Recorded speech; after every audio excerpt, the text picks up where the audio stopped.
I don't have a teleprompter. I think I need one. I don't know what I'm going to do if my speech blows away here. Of course, you all might enjoy that, I guess, a little bit more. Before we get started, I want to recognize a few people that are here today. Obviously, we have U.S. Senator Tom Carper, who is here to my left. Governor Jack Markell. Greg Morrell from Federal Highways is here. And then for our legislative side, we have Senator George Bunting and Representative Gerald Hocker. Representative Briggs King, Representative Harvey Kenton, Representative Bobby Outen. We have other leaders from... Representative Pete Schwarzkopf is here as well.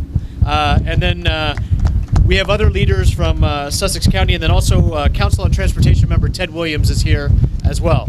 And finally, my wife Neelam is with me today too. I get in trouble if I don't recognize her, right? So I just want to say that it's a great day today. Obviously, the weather is great. Before I became the Secretary of Transportation in Delaware, I served for 2.5 years at US DOT. And one of the great parts about that job was I was able to go across the country to openings and dedications just like these.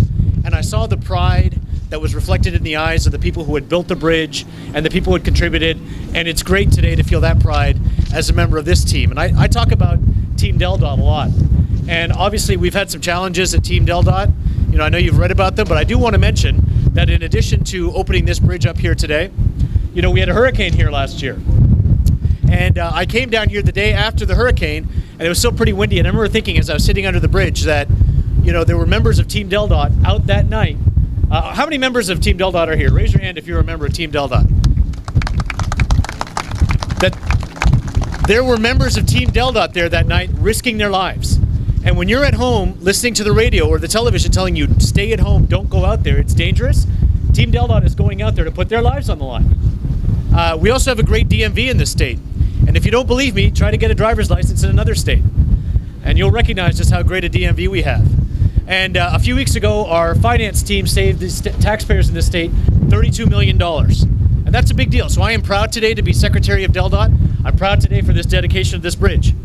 So for the first time since bridges have spanned this inlet, this crossing will not be subjected to the extreme tidal forces that have sometimes affected and destroyed previous bridges.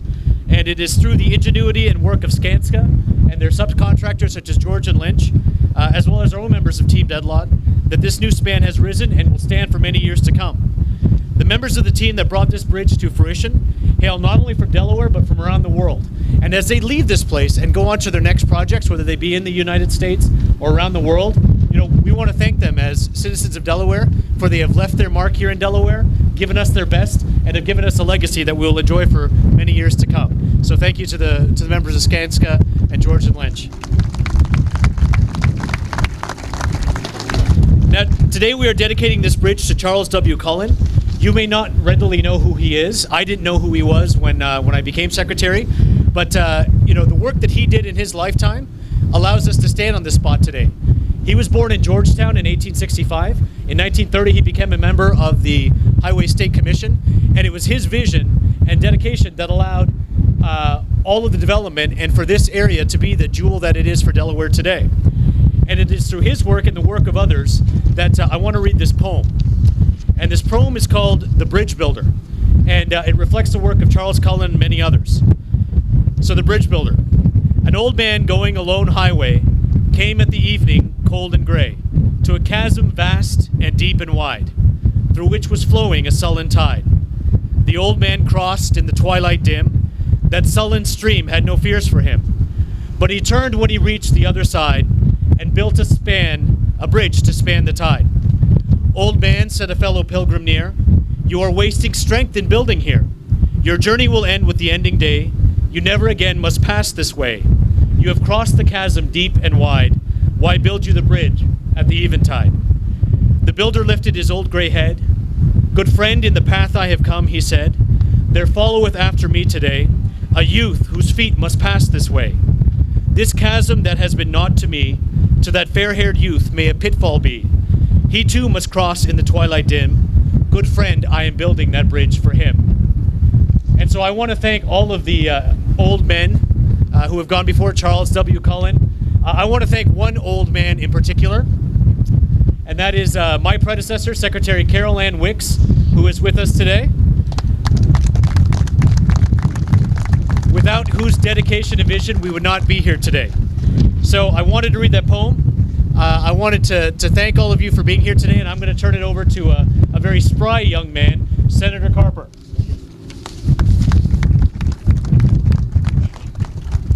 Well, I'm glad to be here. Which one is the live? Is this live? Test, test, test? Okay. I'm glad to be here before the bungee jumping starts. Governor's going to lead the way. Shailen and I are going to follow. Maybe George Hocker will get George Hocker and Representative Hocker to come along too. You have several people in your family, be like a quantity discount, so keep waters warm. I know it's cool up here. Look that way over to the west if you reel off. Oh, I don't know, it's about 10 miles away. There's a power plant over there, Indian River Power Plant. George Howard knows it well. It's an old plant. Actually, got 3 old plants, and they together have been among the most polluting power plants anywhere on the East Coast. And over the last several years, on the leadership of this government, this administration, EPA, the work of the NRG, the utility company, emissions have been dramatically reduced. What was one of the worst polluters is now actually one of the better citizens along the East Coast. Not that many years ago here on to the east of us, we had folks from Philadelphia up toward New York City. They had a hard time figuring out what to do with their sewage sludge. And they thought rather instead of just dealing with it on land in a safe, sanitary way, they would put it in the ocean. And they decided to put it in the ocean here off of our coast. And we fought that battle for years to stop the dumping of sewage sludge into our ocean. And finally, they got it stopped. Last year, you may have noticed in the news that the National Resource Defense Council announced that there are, in the whole country, there are hundreds of beaches, as you know, along the East Coast and the West Coast. They designated some as 1-star beaches, some as 2-star beaches, some as 3-star, some as 4, and 4 beaches were designated as 5-star beaches in terms of their cleanliness. 4 of them. One of them's Rehoboth Beach, another was Dewey Beach.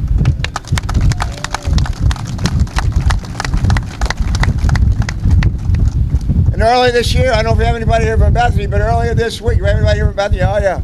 Earlier this year, we learned that there are 15 best kept secret beaches, not just on the East Coast, not in this country, not just in this hemisphere, in the world. And one of them is Bethany Beach, Delaware. A secret no more. Well, people like to go to places where the water's clean. They like to go to places where the air is clean. They also like to go to places where they can actually get to. And once they've gotten there, maybe be able to take their bikes out for a ride, or maybe go for a run, or maybe put on their skates and do a little of that. This bridge will enable them to do all of those things. This bridge will enable them to do all of those things, to get where they need to go, want to go, having fun doing it in a safe way. They won't have to cross this bridge wondering if it's going to fall in on them, like we've worried for years about the old bridge. Thank God it didn't. Thank God we made it this far. Thank you, God. Go ahead, give me an amen. Amen. Go ahead. Last thing I want to say is this. Secretary Bhatt, when you came here several months ago, actually, we've been working for years, the governor and I have been working for years to fix the I-95 toll plaza. Always backed up, always backed up. Holidays, weekends, always backed up. He'd been on board, I think, for a week. Guys, a week. We fixed it. We've been trying to build an intersection, fix an intersection at I-95 and State Route 1 up here where the Christiana Mall is for years, and trying to get started. He'd been here for less, maybe 6 months, not even that. And we got started, and not only that, we cut the cost by about 20%. This guy, I mean, he's pretty good at results. And now, finally, after years and years of trying to get this beach rebuilt and to replace the old beach, we're here to sign off and kick it off. And I just want to say thanks to everybody that's part of the DelDOT team. Thanks for everybody that's part of this. Thank you. Thanks to Jordan and Lynch. Everybody, again, raise your hand if you've had a hand in this. Raise your hand if you had a hand in this. Natalie. All right, I want everybody to raise their hand because you had a hand in this, because you helped pay for this. 70% federal money, 65% federal money. Let's put our hands together for the people who pay for this, baby.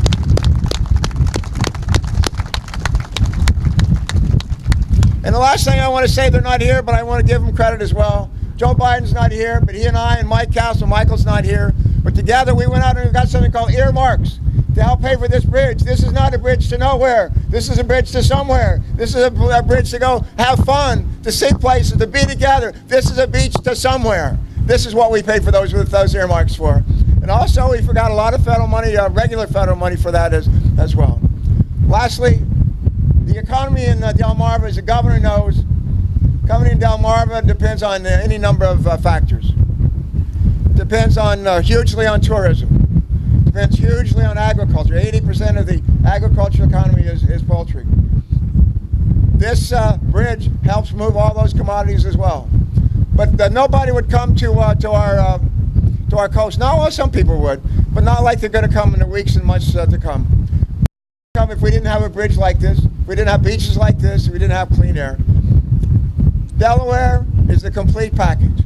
The complete package for this summer, this fall, next spring, next summer, next fall. We just hope all kinds of people will come and check it out. And who knows, maybe someday we'll get really lucky, someday not too far from now, and actually be able to say, well, while you're here, come and visit a national park. All right, God bless you all. Thank you.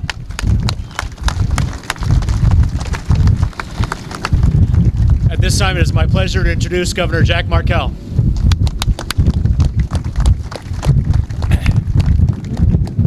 Well, I want to thank Secretary Bhatt for that overwhelming introduction.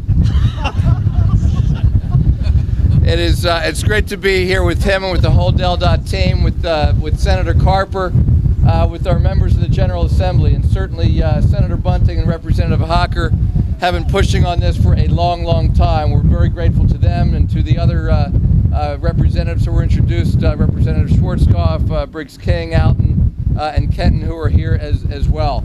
And I'm glad that the Secretary introduced Carol Ann Wicks, who's over here, who put blood, sweat, tears, and more of each of the three into making this happen. Carol Ann, thank you for your leadership and for working so hard to see this day.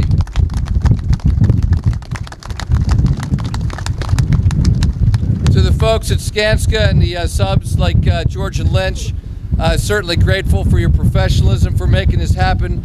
Grateful for the jobs that you created here while it was going on, working with 60 local Delaware companies, hiring Delawareans to work on the project. That's important. And of course, even more important than the short-term construction is the fact that this is going to be an economic driver for tourism and for business for years to come. Our partnership with the Federal Highway Administration, grateful to you, and of course the congressional delegation, as Senator Carper said, we obviously could not do it without them. They did a fantastic job. This is just it's a beautiful bridge. I mean, you look at this thing, and I especially like I love the bike, and I love how wide the bike path, the pedestrian path is. So many people are going to be able to enjoy it. I used to ride across the old bridge, and this is going to be a far cry. It's going to be a totally different experience. I was looking, in a few minutes they're going to give a time capsule to our state archivist, and I was looking at the top of the box. It's got today's date on it, and it says it is not to be opened until the year 2012. 2062. And I think I speak for most of us, not for all of us, because there are some very young Delawareans who are with us who in 2062, they may not actually remember this day, but their parents will be telling them about having been here. But this is one of the things that government is all about. We do make investments and we make decisions in government to serve those who are alive right now. But one of the most important responsibilities in government, and certainly in transportation, but across government, is to make investments that will be here long after we are gone. And in 2062, when this time capsule is opened up, the Delawareans of that day, they will not know our names, they'll not know our faces, but they will know that we made an investment for them. And it's one of the most important things that all of us in government can do, and it's one of the most important things that all of you as taxpayers can do as well. Thank you for your investment, not only in the Delaware of today, but thank you for your investment in the Delaware of 50 and 100 years from now. Thank you all so much.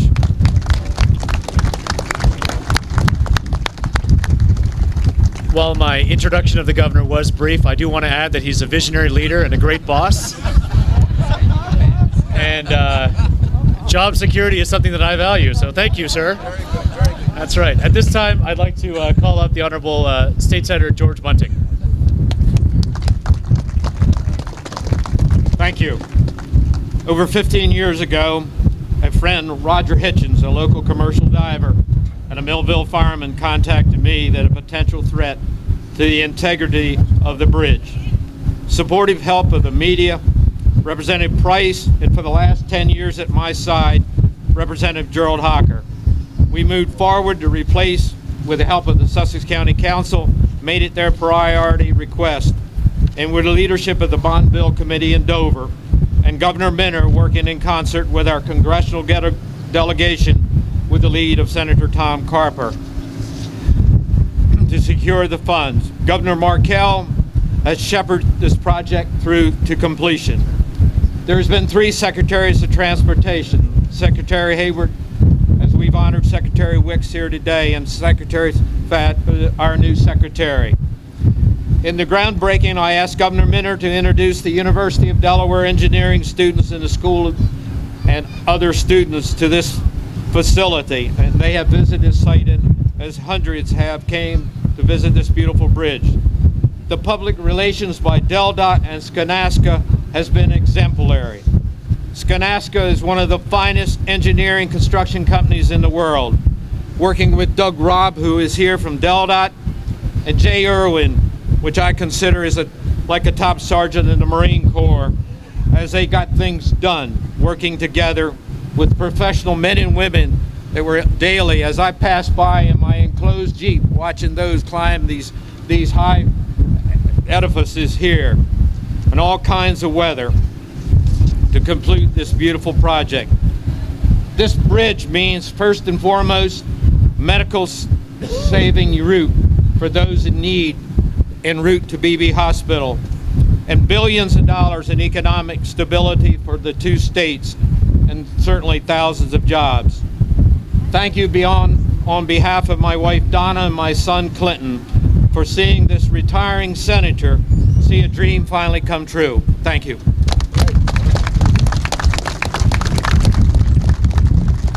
At this time, I'd like to ask the Honorable Gerald Hocker, State Representative, to come up and give a few words as well.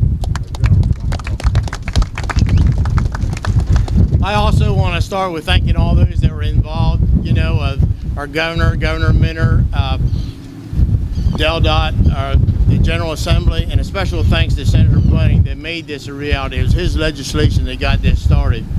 And sometime after that, several days or several times, people would come up to me and say, is this bridge really safe for us to go over? You heard so much negative, comments about that bridge. And I will say it was the most monitored bridge in the state. But I say, well, let me give you my indicator. We have Senator Bunting, who lives in Bethany, and his office is in Rehoboth, and he drives across it twice a day. And as soon as I see him start driving around, I know the bridge is not safe. But let me give you just a little bit of history. Look to your west and look to your east. And where we are today, in the 1920s, was dry land. The inlet was just a few hundred yards down the road, and in the 20s was closed up with sand, and they could not keep it open. It was so bad that most of the marine vegetation was ruined, and our seafood industry was also ruined. And it wasn't until 1934 that this inlet became a reality. Men led by Harry Cullen and our late John G. Townsend, who was a great manufacturer in this state, brought the banking strength to this state, was later the governor of the state of Delaware and a U.S. senator. But it was in the 1934 when this inlet right here where we stand today became a reality. And the first bridge across that inlet was just nothing but timbers you went across. And the first drawbridge was was opened in 1938, and that was a bridge that I had two grandfathers that were bridge tenders on that bridge. And in 1948, we had a great ice storm, and ice started moving from the Delaware Bay. It moved up here, and in late January, ice filled this inlet and left. And on February 2nd, the sludge of ice, February 2nd, 1948, 10 years after that bridge was erected. On February 2nd, it came back and left, and then a great northeaster on February the 9th came, and as much as 6 to 12 foot of sludgy ice filled this inlet. And my grandfather that morning was down here on a payphone calling and trying to get this bridge closed. He was calling for his third time. And on February the 10th at dawn, that bridge went down. One car and one truck with several members. 3 members lost their lives and 2 were rescued at shore, and their clothes were covered with such ice that they thought it was plastic clothing, and one of those died on the way, to the hospital. The bridge that went down in 1948 was a concrete bridge, and it was on creosoted piling. Can you imagine creosoted piling in our bays? But at any rate, it was said to be a concrete bridge on creosoted piling. Many said it was a $1 million bridge built on toothpicks. And those toothpicks gave out with all that ice, and they broke and splintered. And they said it traveled 75 yards to the west before it sunk on a great bed of ice. And in 1950, the part of the bridge that went down was replaced, and it was replaced on a concrete pillar rather than wood pillar on a slant, so the ice would not have the pressure to damage that bridge. There has only been 2 major ice storms that I can remember in my lifetime since that 1948 that filled this inlet, and you could see it as far as you could look, the ocean, out in the ocean. And at one time I walked several hundred feet on ice on the ocean, and that has only happened twice. But in 1965 that bridge was replaced, and my grandfather at the time when that bridge went down, my grandfather Hocker had a nervous breakdown, and he would not talk about it, but I heard his family members talk about it 3 times. But until the day he died, he always said that you would never securely support a bridge for any length of time by supporting in that inlet. But in 1965, the bridge that we're replacing today was erected, and you know the history of that. And today we have our 4th bridge across Indian River Inlet Bridge. And today we call this a bridge built to last 100 years, and you can see it's not supported in this inlet, and it will be a bridge that will be here 100 years from now. Thank you. All right, we have one more event. Before we end our program, I would like to welcome Stephen Marz, the director of the Delaware Public Archives. In this time capsule are pieces of the rebar that was used in the construction, a piece of the stay cable, concrete samples, and signatures from school children who toured this site. And so, Mr. Marz. Thank you, Mr. Secretary. Governor, I am the Delaware State Archivist and the Director of the Public Archives, and I want to say that it's been a pleasure in working with DelDOT in the transfer of these historic documents that really outline a technological advancement for the first state. And I certainly pledge from the archives that we will safeguard and act as stewards of these materials, certainly for the next 50 years, and then I will turn them over to whoever is leading this great department at that time. Yeah. Well, it'll be you, Mr. I don't know if I'll be the Secretary. Secretary of Transportation 50 years from now, but we'll hope. All right, we'll now sign the memorandum of agreement. Do you have a pen? Yes, I do have a pen. All right. Be a little awkward otherwise. Yes. Thank you, Mr. Secretary.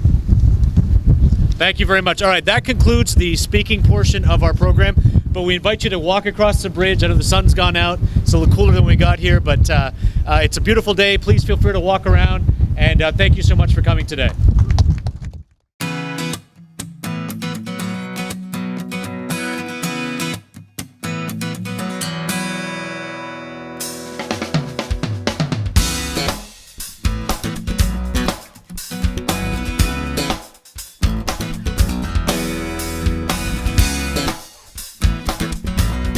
Thank you.